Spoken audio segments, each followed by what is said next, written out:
That is one of the most dangerous places on earth, one of the most dangerous cities on earth. It's Juarez, Mexico. And this is the United States of America.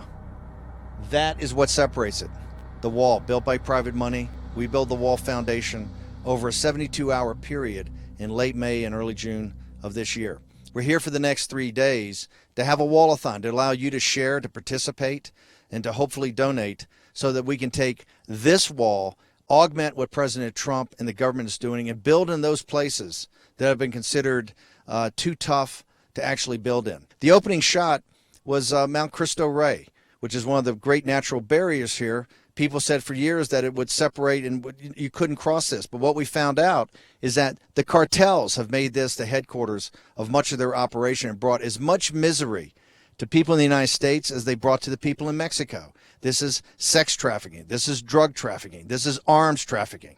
These people are the cartels are the worst people on earth, and this wall is to both protect the citizens of the United States and also to protect the citizens of Mexico, because what we're trying to do is stop the cartels from having this incredibly profitable business. If you don't believe you need a wall on the southern border over the next 3 days, we'll show you why you need a wall and why it's helping the citizens of Mexico and actually the citizens of Central America as much as it's helping the citizens, not just of these border towns, but all the way up through the United States. You know, you should remember, there was only a couple of years ago that the Chicago Crime Commission identified a cartel leader as public enemy number one in Chicago because of the great gang wars they had up there about the drugs coming up from Mexico. It was the first public enemy number one since 1929 in Al Capone. That's the reach that these cartels have. And we have a lot of experts that'll talk to you about it over the next couple of days. This is the start of New Mexico, the border of New Mexico and Texas. In fact, that monument down there is called Monument 1. It's really the start of where the Rio Grande, which is the border between Mexico and the United States, all the way from the Gulf of Mexico up here to El Paso, all of a sudden transitions to land. Right there where the wall begins at Monument 1 all the way to San Diego, California, a wall has to be built. President Trump is building about 800 miles of it. There's additional 600 miles have been built previously. We Build the Wall is there to augment into some of the gnarliest places that the Army Corps of Engineers does not think is appropriate to build a wall, but we're going to show you the next couple of days why it can be done and why. It's through here that cartel gangs oversee the illegal smuggling of people to the United States. This border emergency is nothing more than a manufactured crisis. Let's stop manufacturing a crisis. A new report is highlighting the horrors undocumented women are facing at America's southern border. This is a manufactured crisis. There is not a crisis at the border. There's not a crisis. The president said there's a humanitarian crisis at the border. Is there? Absolutely not.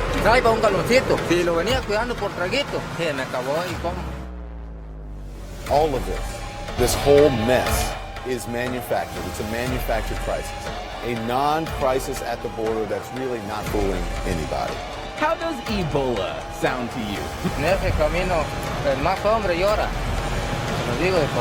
We simply cannot allow people to pour into the United States undetected, undocumented, unchecked. There is definitely a broken immigration system that needs to be fixed, that needs to be addressed. This is something we tried to do in the Obama administration. It made sense to change the purpose. Instead of giving a check to the federal government, let's use the money to build a privately built wall on private land. And so we've built the wall in an area they said couldn't be built, and we're building it in an area that's extremely important in terms of stopping migrant smuggling and drug smuggling. No matter what the fake news says, we got the job done, and we're going to build more wall just like this.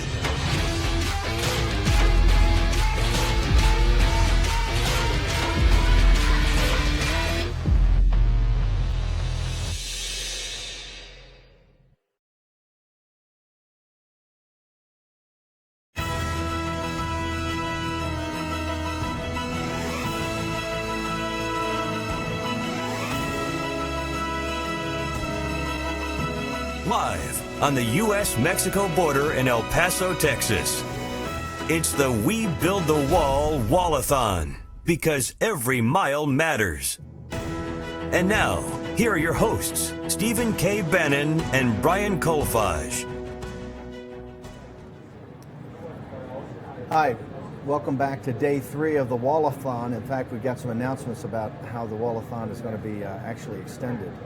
Brian Kolfage, our founder and visionary and our leader right here, is going to give us an update later in the show. We're here with Fog City Midge, who's been working the tote board because she went through combat duty yesterday.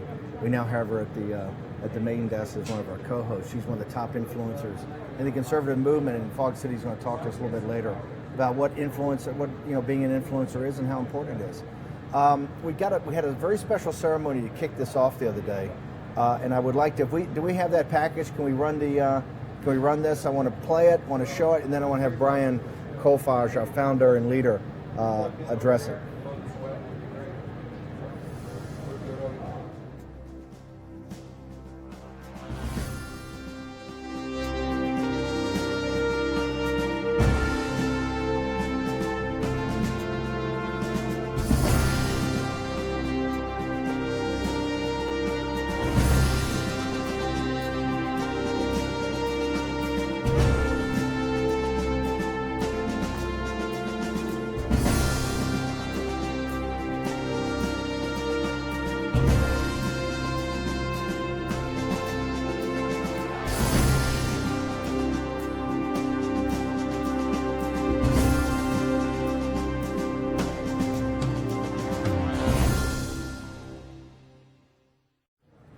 Hi, Stephen K. Bannon, Chairman of the Advisory Committee, Build the Wall, Brian Kolfage, our founder and leader, Fog City Midge, one of the top young influencers in the conservative movement.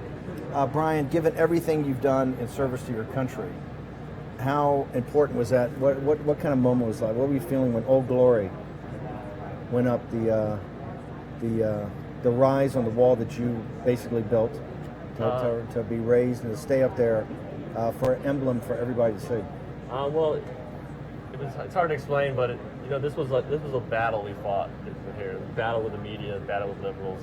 Every single day was a battle. And to plant that flag at the top of that mountain, it was our victory. It was like, we did it. So many people said it couldn't be done. The liberal media said it couldn't be done. And the U.S. Army Corps of Engineers said it couldn't be done. And so by us So it took an Air Force guy and a Navy guy, no. Well, here's one thing I don't think people totally realize, that Brian has a good temper and he runs a little hot sometimes, and the incoming you had to take in this entire process, from originally when you raised the money, when we then did the conversion, when we then went out throughout the country, in McAllen, Texas, we had our first board meeting. We then went throughout the country to Arizona, to California, New Mexico, Texas, all up and down, talked to dozens and dozens of people of our first site. Then we selected, and behind, we went kind of underground to design this and make sure we do it quickly. Then it really turned up. We actually should be broadcasting from Saint-Tropez off the coast of southern France, because that's where Brian's $1 million yacht is, right? Isn't that what they were? Yeah, we flew my private jet in there as well. Private jet. The BuzzFeed is it the BuzzFeed guy? BuzzFeed, that Daily BuzzFeed, Beast. Daily Beast. But BuzzFeed is was it Hernandez? Yep. He had another one yesterday that everybody associated with this project's going to prison, and it's been so way off. But I got to tell you, that ceremony was so moving to see in the way that people staged it. Folks at home, I know it's very difficult, but this is like a ski ramp. I mean, it's straight up, and have that horse and rider. So old school. I didn't think it was going to make it up. I didn't think it was going to make it up either. Have that horse and rider with Old Glory right there, carried all the way up, and then to put it up there for everybody to see in the United States, in Mexico, in the cartels, to see the Old Glory's now here and protected on this side of the wall. So it was a fantastic event. We're going to be showing that throughout the night. So talk about, we've made a few adjustments here. I want to talk about how we're going to extend this, and how, since we've had such a demand now for people, that people have come here and seen this, more people want a wall on those places. Remember, this is just to augment President Trump and what he's doing, the great epic battle in Washington, D.C. And if you watch the media every night now, it's intensifying. He's got that intense battle. In fact, I don't think on the $4.3 billion that they passed, the House passed, was there any money in there for the wall at all? I didn't get to that part. But so President Trump's in an epic battle with the federal courts. He's in an epic battle with the Congress, an epic battle with the media, with basically everybody. And this is to augment him, but now we've had such a demand. Why don't you talk to us about what your idea was about Wall-A-Thon? About keeping it going? Yeah, we're expand it. We're going to keep this going. It's been doing so well. A lot of people are interested. A lot of people want to come down and actually see what this is. And as you can hear, I don't know if you can hear the phone lines blowing up over there, but the telephone lines are something we installed yesterday, and just everyone wants to get involved in this. They want to come down here and see it, so we're going to keep this going. We might not be live on the set, but we're going to keep selling these bricks, selling these bollard plaques, and getting the American people involved in this so they can be a part of this, because it shouldn't be just a 3-day event. This should be for the entire summer, and so we're going to carry this on for the entire summer. If people want to come down here and see it, if they want to see where their bricks are going, they can come down here and see where their bricks are going. If they want to touch the wall and write their name on the wall, they can do that too. I mean, we invite and encourage everyone to come down here and take part of this and see how incredible it is.